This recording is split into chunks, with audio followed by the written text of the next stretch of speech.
ओम शांति। आज 25 सितंबर 2020 बाबा के महावाक्य है, मीठे बच्चे अपने ऊपर आपे ही कृपा करनी है। पढ़ाई में गैलप करो, कोई भी विकर्म करके अपना रजिस्टर खराब नहीं करो। प्रश्न है, इस ऊंची पढ़ाई में पास होने के लिए मुख्य शिक्षा कौन सी मिलती है? उसके लिए किस बात पर विशेष अटेंशन चाहिए? उत्तर है, इस पढ़ाई में पास होना है तो आंखें बहुत बहुत पवित्र होनी चाहिए, क्योंकि यह आंखें ही धोखा देती हैं, यही क्रिमिनल बनती हैं। शरीर को देखने से ही कर्मेंद्रियों में चंचलता आती है, इसलिए आंखें कभी भी क्रिमिनल ना हो। पवित्र बनने के लिए भाई बहन होकर रहो। याद की यात्रा पर पूरा पूरा अटेंशन दो।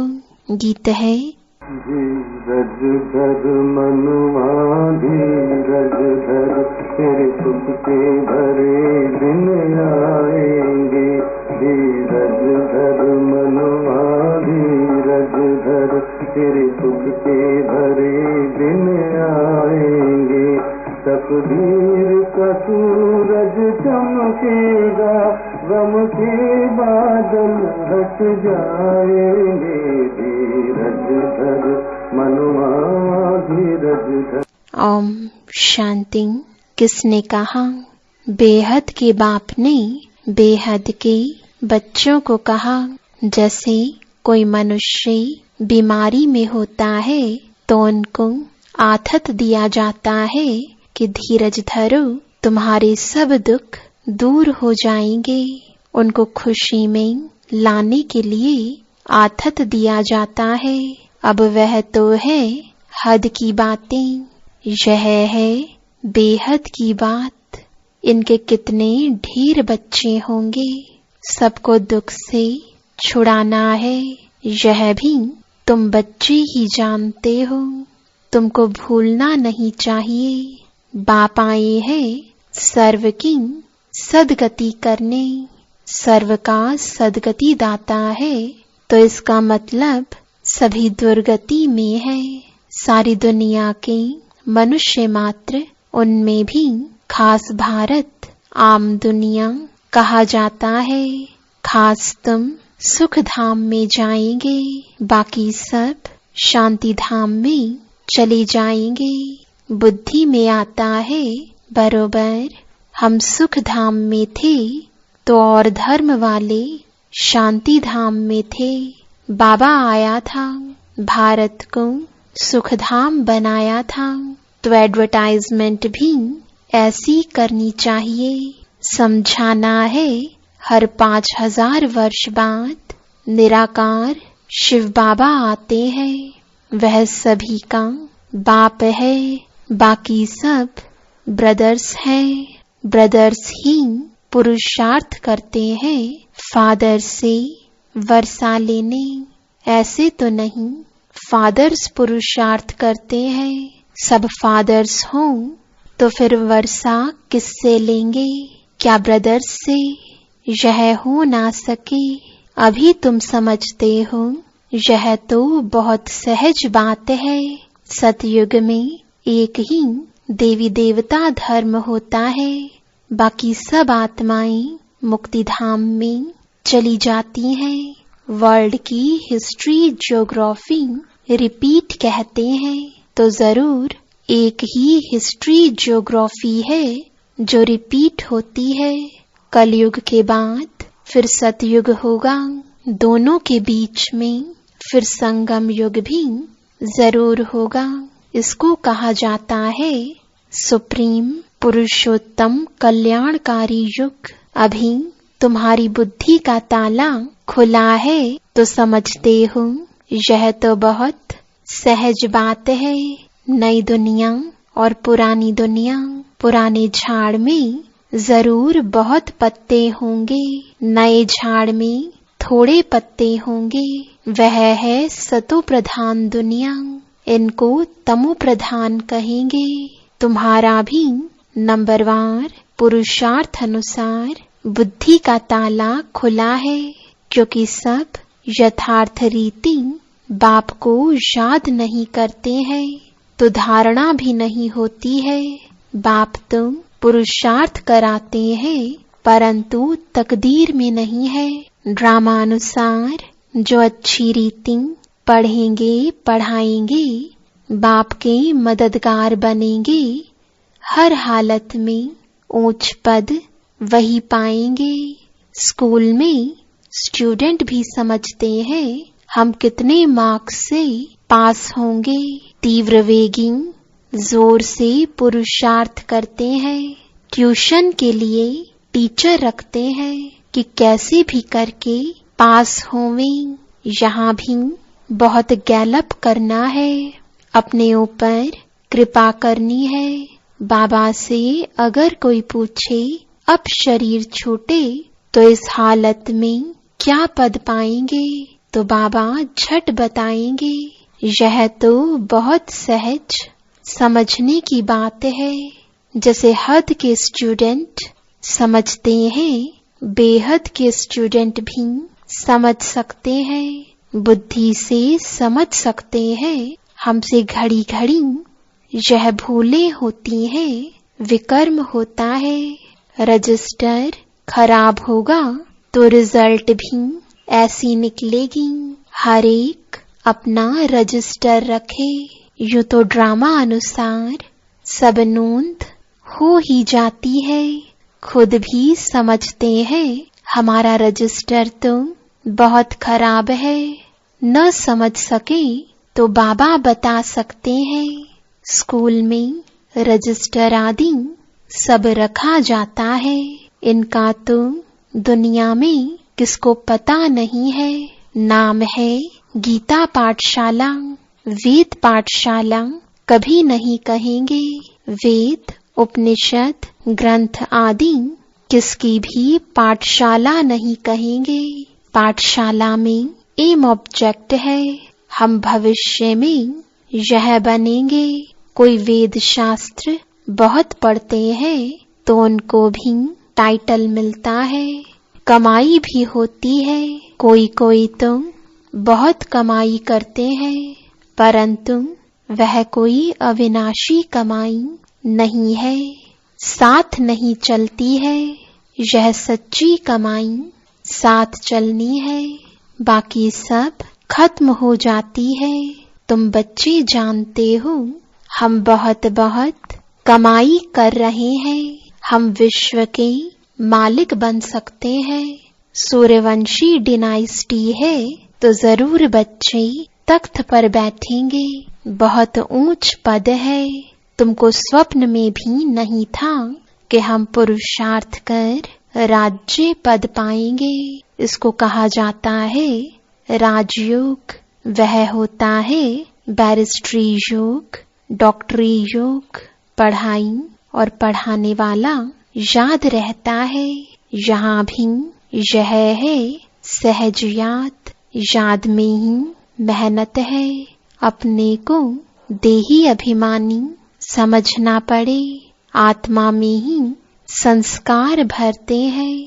बहुत आते हैं जो कहते हैं हम तो शिव बाबा की पूजा करते थे परंतु क्यों पूजा करते हैं यह नहीं जानते।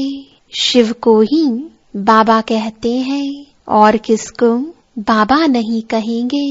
हनुमान गणेश आदि की पूजा करते हैं, ब्रह्मा की पूजा होती नहीं।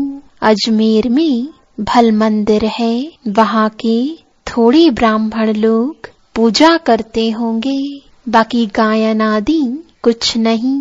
श्री कृष्ण का, लक्ष्मी नारायण का कितना गायन है, ब्रह्मा का नाम नहीं, क्योंकि ब्रह्मा तो इस समय सांवरा है। फिर बाप आकर इनको एडॉप्ट करते हैं, यह भी बहुत सहज है।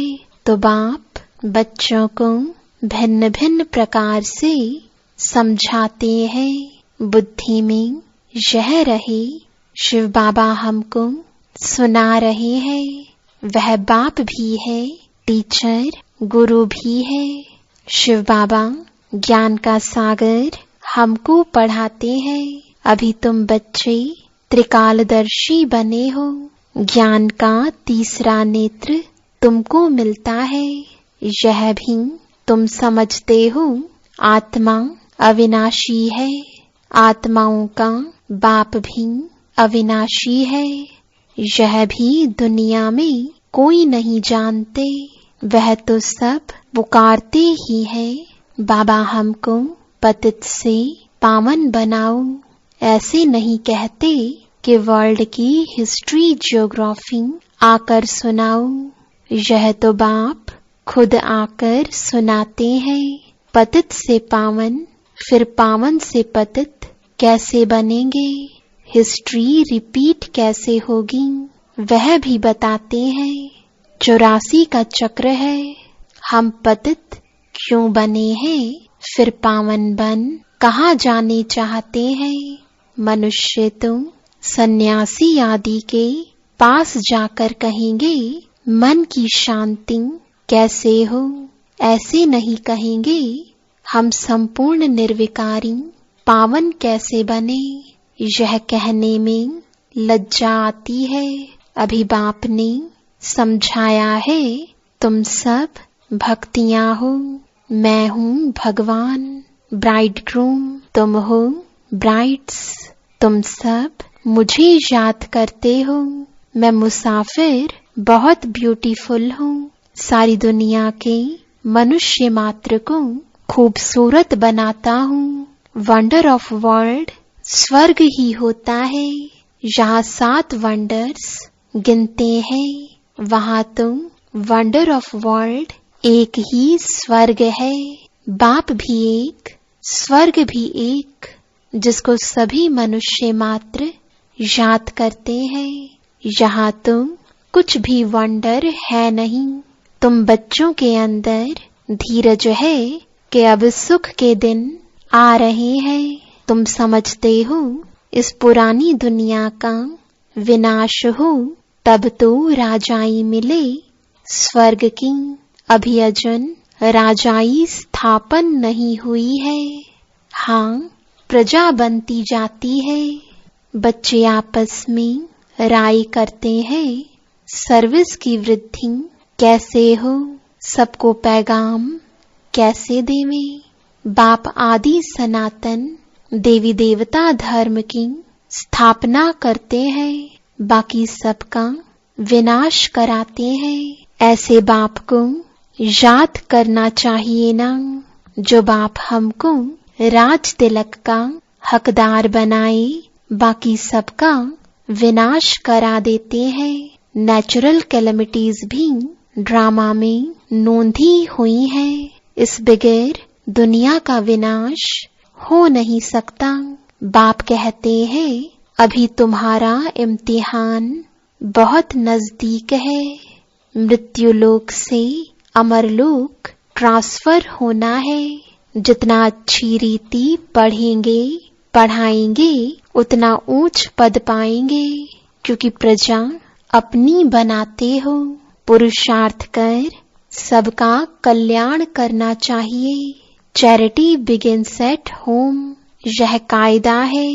पहले मित्र संबंधी बिरादरी आदि वाले ही आएंगे, पीछे पब्लिक आती है। शुरू में हुआ भी ऐसे, आहिस्ते आहिस्ते वृद्धि हुई।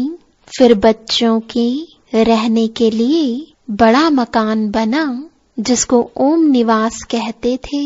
बच्चे आकर पढ़ने लगे। यह सब ड्रामा में नोंद थी, जो फिर रिपीट होगा। इसको कोई बदल थोड़े ही सकता है। यह पढ़ाई कितनी ऊंच है। याद की यात्रा ही मुख्य है। मुख्य आंखें ही बड़ा धोखा देती हैं। आंखें क्रिमिनल बनती हैं, तब शरीर की कर्मेंद्रियां चंचल होती हैं। कोई अच्छी बच्ची को देखते हैं तो बस उसमें फंस पड़ते हैं। ऐसे बहुत दुनिया में केस होते हैं। गुरु की भी क्रिमिनल आई हो जाती है। यहाँ बाप कहते हैं क्रिमिनल आई बिल्कुल नहीं होनी चाहिए। भाई बहन होकर रहेंगे तब पवित्र रह सकेंगे। मनुष्यों को क्या पता, वह तो हंसी करेंगे। शास्त्रों में तो यह बातें है नहीं। बाप कहते हैं यह ज्ञान प्राय लोप हो जाता है। पीछे द्वापर से यह शास्त्र आदि बने हैं। अब बाप मुख्य बात कहते हैं कि अल्फ को याद करो तो विकर्म विनाश हो जाए। अपने को आत्मा समझो। तुम 84 का चक्र लगाकर आए हो। अभी फिर तुम्हारी आत्मा देवता बन रही है। छोटी सी आत्मा में 84 जन्मों का अविनाशी पाठ भरा हुआ है। वंडर है ना। ऐसे वंडर ऑफ वर्ल्ड की बातें बाप ही आकर समझाते हैं। कोई का 84 का, कोई का 50-60 जन्मों का पाठ है। परमपिता परमात्मा को भी पाठ मिला हुआ है। ड्रामानुसार यह अनादि अविनाशी ड्रामा है। शुरू कब हुआ, बंद कब होगा, यह नहीं कह सकते, क्योंकि यह अनादि अविनाशी ड्रामा है। यह बातें कोई जानते नहीं। अच्छा, मीठे मीठे सिकिलदे बच्चों प्रति माता पिता बाप दादा का याद प्यार और गुड मॉर्निंग। रूहानी बाप की रूहानी बच्चों को नमस्ते।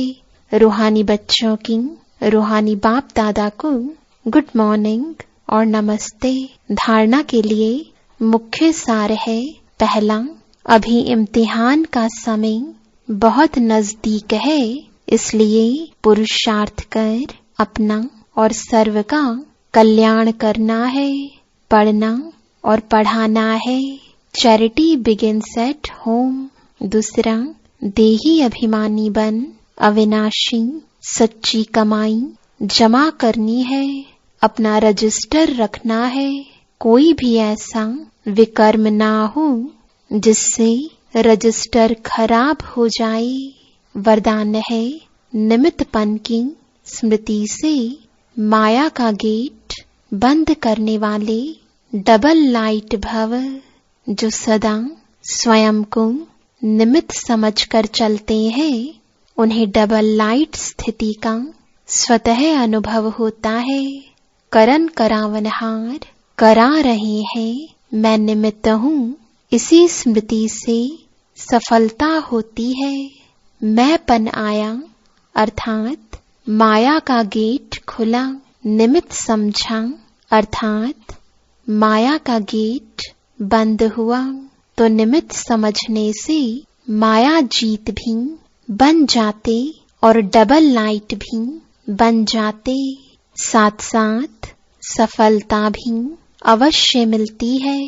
यही स्मृति नंबर 1 लेने का आधार बन जाती है। स्लोगन है, त्रिकालदर्शी बनकर हर कर्म करो तो सफलता सहज मिलती रहेगी। ओम शांति।